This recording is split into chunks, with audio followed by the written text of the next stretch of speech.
Welcome to Yeukai Business Show, UK's premier business show where we feature business thought leaders, high achievers, and industry experts. Today's episode is brought to you by World Outsourcing Solutions Limited, a company that specializes in helping executive business owners with virtual assistant services and business growth systems. Here's your host, Yeukai Ketchadori. Hi guys, welcome back to another very special episode. And today I'm super excited because we're going to be talking about love economics, something that we as business owners often don't talk about it, but it plays a huge role in your success. You neglect this aspect of your life, you could be facing some difficulties that you can solve immediately. And with me today is a wife, a mother, an economist, an author, who is out there helping people to do very well. Rebekka Grun. Rebekka has a PhD in economics, working in international development, and her day job specializes on the intersection of love and economics. And she has done incredible work with families and individuals, and she has also worked in the UK Prime Minister's Strategy Unity right here in the United Kingdom. Rebekka, thank you so much for joining us here on the show today. Thank you so much for having me, Yeukai. You know, I'm excited because this month we're going to be focusing on the subject of love, and today we want to be looking at the dating scene so we can help business owners who are on the dating scene. Now, for those who are yet to discover your work, please give us just a brief intro of some of the things you've done, and a bit of background of where you are coming from. So as you said, my day job is in international development, and I work a lot with families and individuals. But as a hobby, I've been researching and blogging for over 15 years on the economics of dating and relationships.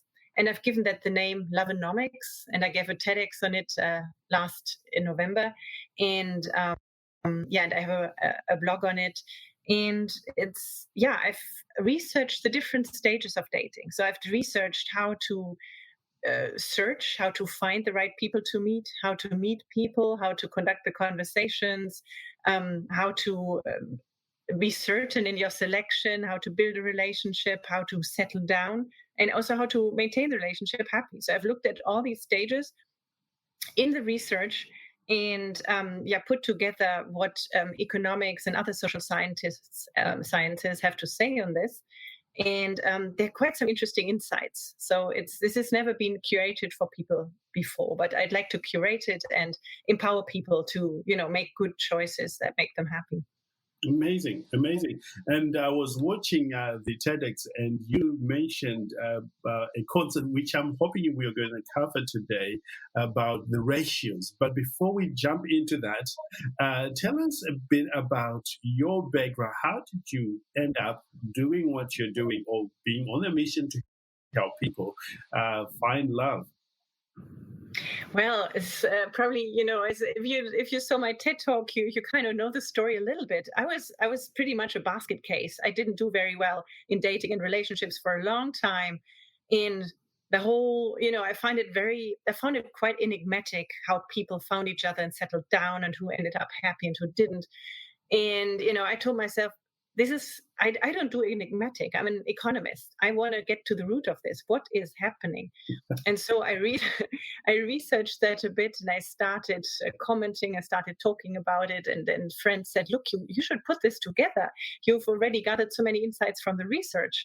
Put it together. Use it." And in the course of that, I also met my own husband and used some of the insights I'd gathered from the research, and that ended very happy. I mean, we've been married for 12 years and have 3 wonderful kids. So yeah.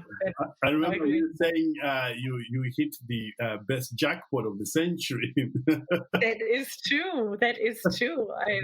I'm spoiled. I have a gourmet cook at home who's also a wonderful father, and a rocket scientist, smart man. So I'm very lucky. Amazing. Absolutely amazing. Now, let's talk to a business owner who is on the dating scene right now. What should they be doing? And then we'll transition to the common mistake that you see a lot of people do right now. So if we start at the beginning, the first step is to really to cast your net as wide as possible. So definitely go online, join clubs or courses that are close to your heart, things that emphasize common values, whether it's environmental, whether it's around a faith. Common values are always good for bonding. In sports, seek out clubs where your gender is in the minority, so you meet a lot of people from the other gender. Yeah, and go online, and don't forget your friends and family. The blind date is not dead. Reach out, tell friends, tell family, and be open about it. So there's cast your net as wide as possible and make sure you have a chance to meet as many people as possible. That is the very first step. Well, why is this important? Because then you have you improve your chances, right? And this is an important message also. It's sometimes comes at the beginning, sometimes at the end, but of course you can't control the results, right? There is no magic formula, and you can't say, oh, definitely if I do A, B, and C, I will absolutely have the ultimate luck. No, but you can improve your odds. You can absolutely improve the probability of ending up very happily matched. And this helps. So seeking out, casting your net as wide as possible increases the probability that you find somebody who is, close to yourself in your values, in your sense of humor, in your personality, in your life goals. The wider you cast, the higher the chances you find a good match. So that's why. Amazing. So for those who are not doing that, they are limiting their choices. Is that what I'm hearing? That is right. Yes, absolutely. Awesome. And or they prolong the time. I mean, it depends on how fast you want to get to the happy match. But definitely, you might still, if you don't reach out like that, you may still end up very happily matched, but it'll take longer. So the wider you cast at the beginning, the quicker the process. Okay, all right. And any recommendation of where they should be going? Those, especially business owners. You and I know business owners fairly live a lifestyle where they are moving from one project to another, to another. How can they go about doing that? Well, if having somebody or having people that understand this, of course, helps, right? Having having a team that supports you in your dating choice, and maybe you want to choose, fora and clubs and whatnot, where also other entrepreneurs, business owners meet, and who then understand you right away and who understand your lifestyle, and that would make that easier. But also, I mean, if you describe, if you say from one project to another, this, if your heart is in your business, it can easily take over your day. And then you need to ask yourself, is your daily schedule compatible with family life or with a couple life? And even before you are in a couple, it's a good idea to have a schedule that is compatible with couple life, because then you can, it's easier to date and meet the right person. So those are two things I could think are important for business owners. But otherwise, I would think they might even be at an advantage, right? They are strategic. They know planning is necessary. They understand the odds of markets. So those are already very good ingredients to be strategic about your dating life. Yeah, amazing. Absolutely amazing. Now, for those who have tried and failed before and sort of nervous to get back into it, what's your advice? I know you've researched quite a bit. So you tried and failed in dating, you mean? So what should people do? Yeah. Well, you can. Of course, that shouldn't hold you back, right? But if say the failure is recent and there is sort of a more recent pain of a separation or widowhood, or that takes time to heal, and you should always take that time to heal, right? Put yourself first for some time, and there's evidence on that too, right? That women and men that go back to dating very quickly after a loss are sometimes too vulnerable to get it right. Right. They don't negotiate well. They don't set their expectations high enough. If you want, they aim a little undervalue, or they accept proposals of dates too readily from people that are not good matches. That's what we find happens to people that are still with anxiety or fear of rejection after a recent loss. Yeah. So that's And it's evidence from speed dating. Speed dating has a great data set of many encounters of many different people. And one of these papers showed that you have this link of too much anxiety and not aiming for the right match. So definitely heal first, give yourself time, maybe a year even or more, until the anxiety to be rejected isn't too strong, and right. you're more confident in making your choices. That's important. Right. And then, of course, put yourself out there. But we can talk more about that. Yes, absolutely. I'd love to talk more about that. Let's talk about some of the mistakes that you see people rush to make when they have made a decision they want to go back into the dating life, but they seem to go about doing the wrong way. Yes, well, it's as I said, this is some first daters make it, but also people who go back to dating life after loss. People don't realize, and it's a bit more frequent for women than for men, that don't realize how well positioned they are really to demand what they deserve and to negotiate well. So when there's too much fear of rejection in dating, at least, there is also too much settling. And that is the danger. That is also the most common mistake. Now I'm talking averages here, right? So there is individual variation, but it is really the most common mistake. So what they should do instead is, think they deserve the best for themselves, and then sit down with themselves and draft a list of criteria, right? And that list, this wish list, the first wish list you draft can be super long. Just brainstorm with yourself, right? Very long wish list, but make sure it doesn't contain things that are mutually exclusive. Some people might put, I want a woman who's a successful go-getter in business, but I also want her to be a stay-at-home mom. It's very not so easy. So a long list of things that are not mutually exclusive, and then in the second step you hone it down to just five binary criteria you can measure in the first 2 dates. Binary. Give me an example of that, Rebekka. The criteria, well, it could be a certain level of education. It could be a person that supports your faith, if that's important to you, a person that's open to children or maybe doesn't want children, some core must-haves that you have that could be deal breakers in the long run. Those should be on your list of 5. It could be a financial criterion that the person is debt-free, if that's important. 5 things that are binary, that's, yes, no, and that you can assess in 2 dates. And that are, potential deal breakers or deal makers in the long run. Amazing. That's important. And I found out by chance when I devised this together with other researchers when we looked through the literature. But I found that businessmen actually through practice do something similar for their goal planning or for life planning. Warren Buffett's life planning is very similar, right? He also has this 5 top criteria, 5 goals only per year, something like that, right? So it's related to this. But these 5 binary, you can evaluate in 2 dates, and everybody who doesn't pass the list, who fails in those 2 dates, won't be seen again. This is necessary for time management, and to make up for that, in the beginning you can date various people at once. While it's casual, while you're not physical, you can meet various people for coffee in the same month, in the same weeks, and assess these 2 criteria over conversations. Wow, amazing! I love the idea of whoever doesn't meet the criteria, has failed the mark. So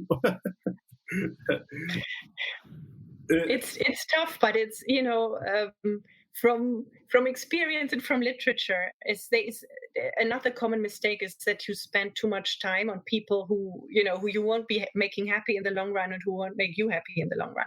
Right. So this is a way to be a bit more certain. Yeah, absolutely. Let's talk about the next mistake you have seen. Probably people don't realize that they're making a mistake. Well, a danger is that people are too passive, that both genders are too passive, not visible enough, and are not meeting enough people. And that, is like, I think we discussed earlier that, some mistakes can be so big that people actually fail right away.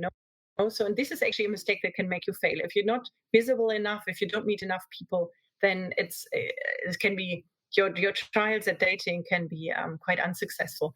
And what should you do instead? Well, they should really put themselves out there on social media, but also organizing and leading things. So whether it's in the business community, whether it's in their sector and market, where they probably have an association, being the person behind the mic that's announcing things, that's very powerful to be visible. It can be in your church, it can be in your sports club. It should be in a forum where people roam that likely have your must-have criteria, right? It can be different social arenas where you do this. But being visible there, being the one announcing behind the mic, being the one who organizes, that is very powerful. Wow, why is this so? It's the visibility and the popularity. It's some researchers researched also who gets contacted more often on social media and also on the dating platforms online. What do people click on? And popularity. But then what is popularity, right? And it turns out popularity is this kind of visibility and common interest. So having a common interest with that person and being visible. And that is, if in your club, in your forum, in your environment, if you're the one who's very visible, that really sets you up very well. And this applies to both genders? It's slightly more important to women, interestingly. So men are very sensitive on this kind of popularity. They want their partner to be very popular. And women are a bit less sensitive on that. Some women are afraid if a man is too popular that that might be difficult in the long run. But it is important for both genders. Yeah. Wow. Amazing. Amazing. I used to just think, you just carry on doing what you're doing, but when you actively seek to be in those roles, you increases your odds. It's very interesting. Amazing. And any other mistakes you see people make? Yes, I think some people hone in on one person too early. Right. And I'm not sure if that's maybe more common that women do it, but I think both men and women do it. That they say, this one person, that might be the right one. We have a connection, and they hone in very early on and date only one person. And I would caution against that. It's better while you're casual and not physical to really date more people at once, to kind of force yourself to give yourself the policy to get to know as many people as possible. So to make sure that you check the binary criteria with many different people. It takes the pressure of you, it takes the pressure of people, and it allows you to get to know more people. So that's the mistake I see very often, actually. Awesome. So just being open and not committed too heavily right at the beginning gives you more options. Yes, and it makes for a better choice, a more stable choice in the long run. Suppose somebody's already at that stage, they've already done that. What should they be doing instead to get themselves out of that situation? So if they're stuck in that situation, then it's if they realize it, right? So if there's then an awareness that they feel, oh gosh, maybe we moved too fast, we committed, now we're going steady, to use the more old-fashioned expression, and we probably shouldn't. We should just go out more casually. Raise it, be honest, be upfront, raise it, make it a topic, and explain why. Explain that it's with a desire, with the goal to actually find something stable and trustworthy in the long run. And hopefully people understand that goal, and you can move forward in little steps, but also move backwards in little steps. I mean, that should always be possible. If it's not possible to backpedal in little steps, that's a warning sign. Yeah, you have to take that very seriously. Maybe towards that, coming to the end of the mistakes that you often see, is there anything I've not asked you, Rebekka, that you feel if business owners really pay particular attention to this, they may increase their chances of getting it right when it comes to the dating stage? Yes, the gender ratios, right? I think it's people forget how important that is. It's like here on the US East Coast where I am, there is definitely there's a gender ratio where professional women outweigh professional women men. So there's several professional women per professional man, in the same age bracket. So that makes it naturally harder for women to date, right? It makes it easier for men, but it makes it harder for women. And women tend to forget that. They just observe, oh, it's so hard to find a good guy. It's so hard to really go out, to settle down on something. But the gender ratio plays into that a lot. So it's important to get information on that and to seek out, again, arenas where, or fora where your own gender is in the minority, whether it's a sports club, whether it's, say, as a woman, you should maybe do courses on IT, online dating, get into tech, things that men like, and where you find a higher share of men to women. Or if you can move, if you're flexible, the US West Coast has the opposite issue.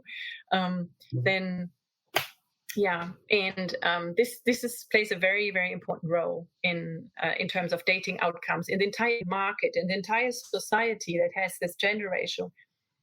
There's been a good paper by Joshua Angrist where he showed that for different immigrant communities that arrive with different gender ratios, they had different marriage market outcomes, definitely. So, and people tend to forget that. They think, oh, is it my problem, or is it what is happening to the world? It may be in that particular town or city, you have a gender ratio that's in your disfavor. And you should probably find another place, or very purposefully seek out arenas where this gender ratio is reversed. On that one, how do you go about identifying where the gender ratios are? Are there any tools or maybe websites? Or how can you do the research so you can be purposeful? If you're willing to literally be purposeful geographically, I mean, in a country like the UK, that's possible, right? It's like you don't drive too long to be in another part of the country. Yeah. So the OIS has great data. There is data at the local level. There's data on census data on Britain, where you can see how many women, how many men live by education, by age. It's possible on the Office of Statistics web page, but if it's not I think it's the Office of Statistics. Let me see what the exact name is in the UK, I think. This is very interesting for those who are just joining it. It's the ONS. I'm sorry, the ONS, the Office for National Statistics. So ons.gov.uk. And so that website gives you a first glance at these things and aggregates. If you don't find it there, you can also write them. They definitely have the data to tell you for towns and cities what the gender ratio is in your age bracket, in your professional bracket, where you're interested in. And they answer individual queries. Wow, amazing. This is all very, very good. Let's talk about those people, say, who are people of faith. They have got certain values and beliefs. How can you help somebody like that? Yeah, that is actually, it's a good thing. So normally what I found, it depends, but what I found in my research, I've also done several individual interviews, and I interviewed 20 women over the age of 40 for another talk I was giving, just to see, so people who'd found the love of their lives later in life as well. And all of them, in one way or another, said that spirituality played a role. And they weren't all equally religious. So they used different words. They said kismet or kairos or God or fate or the universe, depending on what their outlook on life was. But they described the same thing, that how focusing on your spirituality really brought them to the love of their lives. And say the more quantitative research, unfortunately, doesn't look into that so much. There's some data on organized religion, right, and there's good news on that as well, but also the spirituality angle. So my hypothesis is that if you cultivate your own spirituality and your sense of the supernatural, you also cultivate a sense of possibility. It can unblock you, right? You believe in possibility. And so one message is definitely that we should each cultivate our own spiritualities, whatever brand that may be. Now, on organized religion, the news is good. So normally couples that are of the same or similar faith and regularly worship have very enduring and happy marriages. And there can be different reasons, right? I mean, if you worship regularly, you have a community of similar values, you have probably a support network. And it's very important, especially if your family grows, right? So that support network can take away some stresses. And it's also common values bond, right? Whether that value is a faith or it's the environment or a political cause, or a charitable cause, these things tend to bond partners very well. There's evidence on that. So yeah, basically that it's a good thing if you have a faith and if you find a way of sharing that faith in a couple. Amazing. Absolutely amazing. Well, Rebekka, we're coming toward the end of our time here together, and I know there will be people, especially during this month, who wants to learn more of how they can perhaps do very well in this area. Where can they find you? Where they can find me, the easiest is as I said, I've been blogging about this for 15 years, right? And all my blogs are available at www.dateeconomics.com. So dateeconomics.com, dateeconomics.com. It has a search function. There's several hundred blog posts. There's probably on many, many questions an answer. If there isn't an answer, please write to me. There is a tab that says write to us, and you can send me your personal question and I will answer it. That's no problem. Amazing. Do you provide coaching for business owners? For business owners particularly, but in the area of dating, you mean? Yes. I have. It's interesting. Recently, I've had some demands, so I'm exploring that. I've talked to some people informally, and so there has been some demand also for high-level matchmaking, even, or for coaching in that area. And so I'm exploring if that's a direction in which I should go. Okay. All right. Okay. So if there's a question in that area, don't hesitate. Please write to me, and we can explore it together. Beautiful. And finally, is there anything I've not asked you, Rebekka, in this area of dating, love economics, that you feel people need to know, or there is some myth around it which is not the reality that you want them to know? I just want to underline again that it's important to remember you cannot control the result, right? The result is something you need to let go of, but you can definitely set the odds in your favor. There is a lot you can do to improve your happiness and to achieve a happy match. Yes. And finally, I promise this is the last one here. I'm looking at our time, and I know we've got another session coming up very soon. But what is the mindset, in your opinion, having helped so many people over the years, that somebody needs to go in this arena with that increases their odds of doing very well? Believing in possibility. I think it's a possibility mindset that, whatever you have at your fingertips right now, whatever you see right now, which may look very impossible, it's incomplete information. Right now, where you are, you have incomplete information. So the possibility is much further than what you see right now. And that's realistic. And it's a realistic stance. It's not a dreamer stance, knowing that the possibility always reaches beyond what you see. Amazing. I love that. Absolutely love that.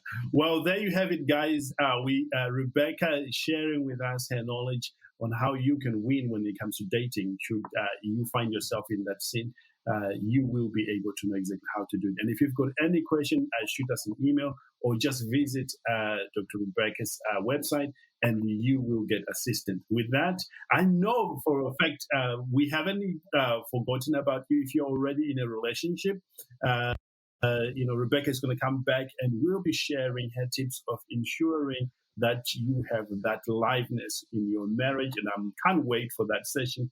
And Rebekka, truly an honor to have you today helping my community with this very important subject. Thank you. Very happy to. Thank you so much. Awesome. And guys, thanks for being here with us. And I wish you a great day. And as usual, reach out to the support team if you've got any question. And we believe in you and your goals. Have a great day and talk to you soon. Bye-bye for now. Thank you for listening to Yeukai Business Show. We will be back to bring you more episodes with success stories and advice straight from the experts. Want more? Check out www.yukaibusinessshow.com. Get your free trial of our virtual assistant service today. Just visit www.worldoutsourcingsolutions.com. Quote WOS18 or send us an email at support@worldoutsourcingsolutions.com.